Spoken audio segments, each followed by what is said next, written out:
Leader of the house.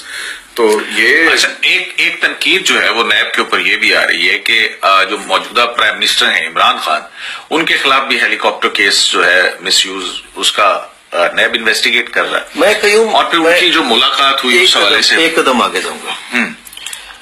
آپ کے petroleum minister نے ابھی پچھلے ہفتے سی سی آئی کی اپرووڈ پالیسی کے خلاف، سی سی آئی کی اپرووڈ پالیسی یہ کہتی ہے کہ ایل پی جی صرف پبلک سیکٹر اینٹیٹیز امپورٹ کر سکتی ہیں. انہوں نے اجازت دی ہے سی سی آئی کی پالیسی کے خلاف ایک پرائیویٹ سیکٹر کے آدمی کو جو 25 سے 50 کروڑ روپیہ ود ان 2 ویکس کما جائے گا، ان کی اس غیر قانونی oppose to C C I approved policy اجازت دینے سے. آپ بتائیے کہ آپ آج کے دن میں کیوں نہیں ایکٹ کرتے؟ کیا آپ اس کے خلاف 5 سال کے بعد ایکٹ کریں گے؟ آج آپ ایکٹ کریے، آج پتہ چل جائے گا کہ آپ کے پیٹرولیم منسٹر نے کیا فائدہ اٹھایا. ان کے اکاؤنٹس کی موومنٹ آج زیادہ آسان ہوگی پتہ کرنا اور ان کو پروسیکیوٹ کرنا. اگر آپ نے کسی کو اٹھانا ہے آپ ان کو اٹھائیے.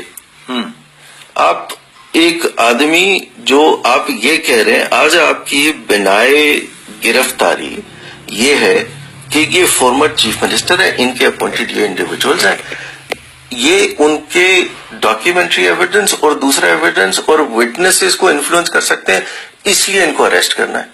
اب وہ کیسے انفلوئنس کر سکتے؟ یہ ہے، یہ بنائی گرفتاری ہے نیب کی، جس کی بیسس پہ گرفتار کیا گیا، جو صبح پیش کیا جائے گا. آپ اس آدمی کو آج کیوں نہیں اریسٹ کرتے جو آپ کا سٹنگ منسٹر ہے، جو ایک اللیگل چیز کر رہا ہے؟ اگر آپ یہ کر لیں تو پورا ملک کہے گا کہ ہاں کسی ایک پارٹی کے خلاف یہ احتساب نہیں ہو رہا.